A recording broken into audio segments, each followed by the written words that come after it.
Greetings Exiles, and welcome to one of the 3.8 League starter builds that might even be the strongest build that you can start with. It has great survivability, extremely high clear speed, pretty much unmatched. Your single target can be very high.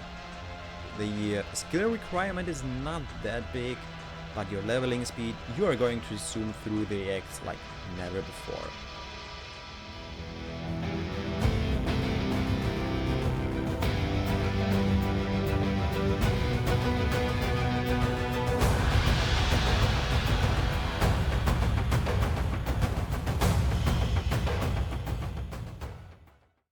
So, Essence Drain, Contagion, Bane, Wither. We are going to use all of these skills in conjunction with each other. Why? I'm going to explain this one a little bit later. First of all, I want to talk about why would you go for an Occultist? Well, since there are going to be buffs to the Cane of the Unraveling Weapon, I'm expecting this build to rise over literally any other League starter build. And to utilize the new weapon change, or the new skill change, weapon change, you know what I mean. Occultist is actually the best ascendancy for it. This build offers you a lot of clear speed. You are going to put down a contagion on enemies, on a pack of enemies. You're throwing in an essence drain and everything will die in the area of the contagion. It will spread the essence drain. It's just crazy how much clear speed you can get with this build if you invest just a little bit into area of effect. So single target damage can be a little bit tough because you actually have to hit your essence drain, and essence drain is relatively slow moving projectile, so if you have a fast boss you might miss it. I definitely missed it a few times while I was playing this build, and it sometimes can definitely screw you over. Your toughness pretty much comes from your massive life and energy shield pool. However, right now we don't really have a good way to sustain our energy shield, so just don't get hit. But to sustain our life, once you hit an enemy with your essence drain, you're going to have a lot of life regen, so you don't really have to worry about this one.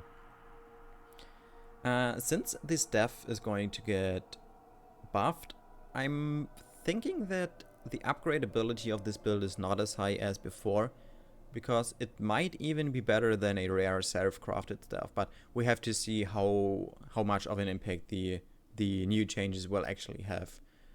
Other than that, the skill requirement for this build is actually really high for a League starter, so if you're like 100% new to the game, then you definitely need like a few hours to get into the build to see how to play it, to get to know how to play it. But you're going to level up in no time. It's just crazy how fast you're leveling with this build. Talking about leveling, there's actually a really important thing that I want to talk about, because your ascendancy is not as straightforward as you might think. So I would suggest you level with Bane. So Bane is your main damage skill, and you're only using Essence Drain on bosses. If you're leveling with Bane, what I just said, go for Profane Bloom first.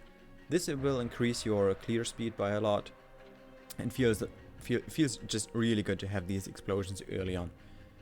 After that you should go for Void Beacon, Withering Presence, and in the end you should go for Malediction. Malediction is only really necessary if you are in the late game, if you want to apply 2 curses, and if you want to have the Malediction applied. Malediction is really good debuff on the enemy, which lets them take increased damage, and they will also deal reduced damage, so you definitely want to get Malediction.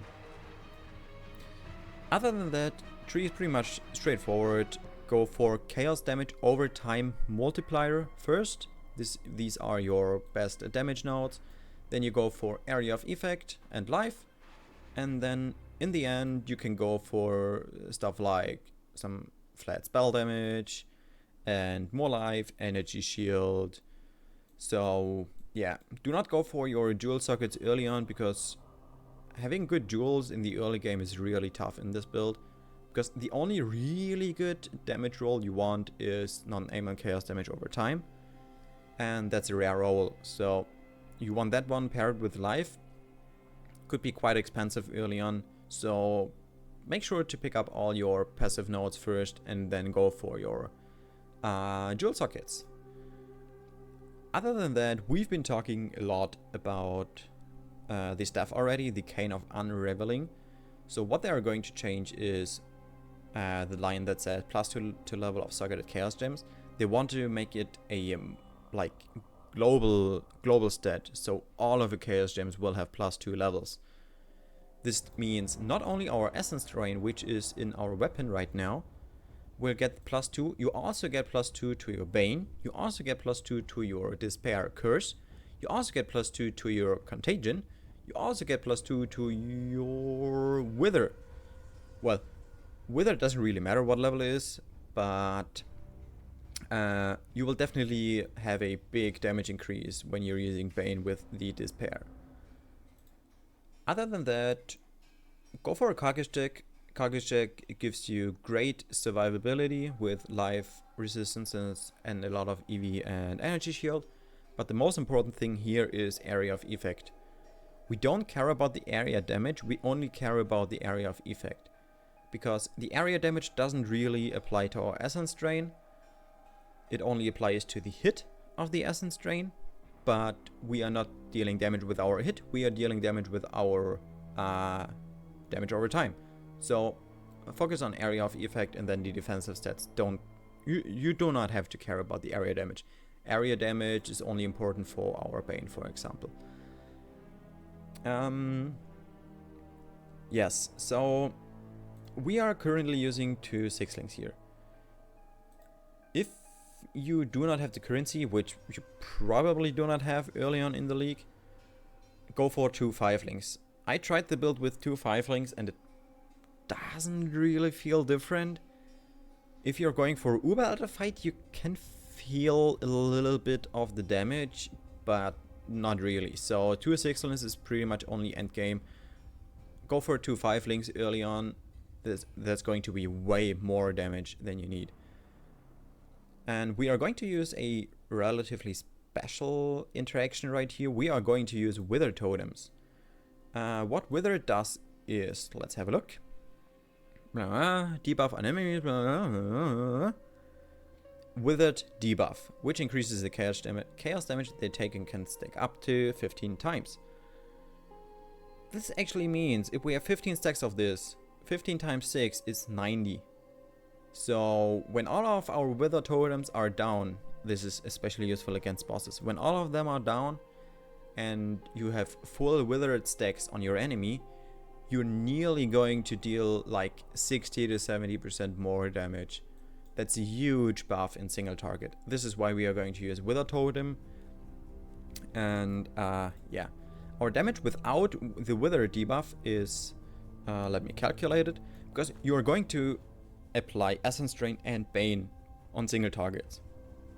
So without our Wither debuff, we actually are looking at 475,000 plus the Bane, which is 190,000, which is already 660k without Wither debuff.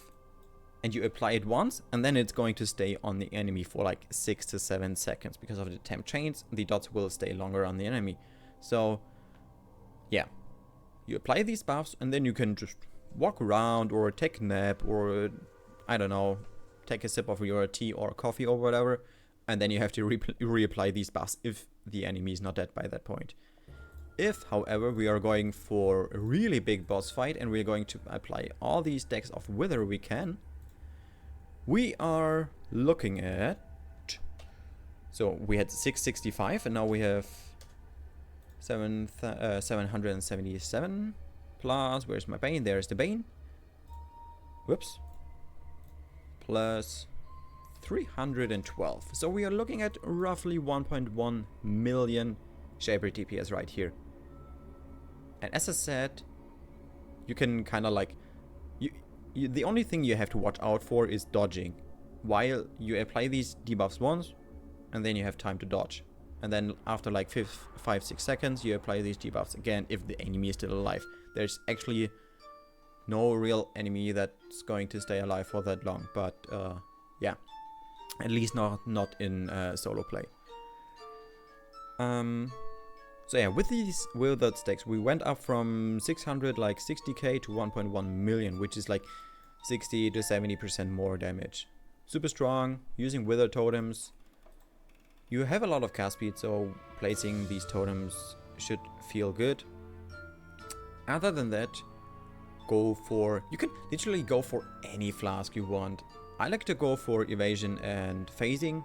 Phasing flask is actually really important because I like to run through enemies without thinking about I could die, and then I sometimes would die if I wouldn't have phasing. So if you're not as stupid as me, you don't have to go for the phasing flask, but I like it because I like to jump into enemies and then realize, shit, I'm actually a ranged dude. So yeah. Other than that, I've been going for the Jade Flask for evasion because we have a Carcass Jack. It's a little bit of evasion, but other than that, we want to actually focus on energy shield on our gear because we are going to pick up a lot of intelligence. So as long as your gear has evasion and energy shield or one of these two, you should be fine. The rest should be on life and resistances. Get your resistances up, and you need a few mana regen nodes as well. So I think I had mana regen. Yeah, I have mana regen on one ring because sometimes you are clearing so fast that you have to recast your Essence Drain and Contagion multiple times because the packs are close together and then there's a big gap, so you have to recast all of this stuff. So that could quickly drain your mana because I think we are looking at 79 mana cost. So definitely watch out for your mana. We are using Malevolence and Flesh and Stone.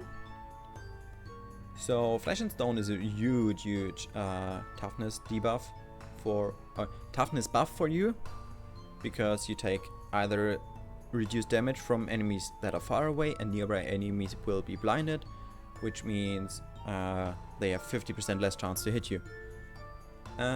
Watch out, these are socketed in the same boots as my Flame Dash plus Arcane Surge. Do not link your Malevolence or your Flesh and Stone with the Arcane Surge, because this will increase the mana reservation for these aura skills. So make sure you have your dual link for Flame Dash and Arcane Surge, and then your Malevolence and Flesh and Stone not linked to these two. I think that's it. We are going for maximum area of effect, Contagion. And yeah, one more thing. Since we are using Essence Drain, Bane, Contagion and Wither, we don't have any space for a defensive cosmic damage taken. So keep that in mind when you're engaging stuff, so you don't have this like backup. If you want to have it, I would say opt out of the Wither totems and go for a cosmic damage taken skill skin probably in here. But I felt I didn't need it because if you play the build like it's supposed to be played, you apply Contagion from afar, throw in an Essence Drain, you should not have any problems whatsoever. So I think that's pretty much it. Yeah, one more thing. Essence Drain is our healing skill. You can see, where is it? The last line down there. Regenerate 0.5% of debuff damage is life. This is pretty much our only life regen. So if you're low life and you're running away, chances are you're going to die because your life regen without the Essence Drain is abysmal. It's like pretty much non-existent. You're not going to heal up. So if you're low, try to apply an Essence Drain somewhere and then try to run so you can heal up while the Essence Drain is ticking away on the boss, for example. Okay, but that's it. If you have any questions, you can come over to my Twitch channel, twitch.tv/play_like_j, or just put anything down in the comments below. I expect this build to be one of the best, if not the best, starter build for the upcoming league. Of course, we do not yet know all the changes to traps and mines and stuff, but this is definitely one of the highest contenders.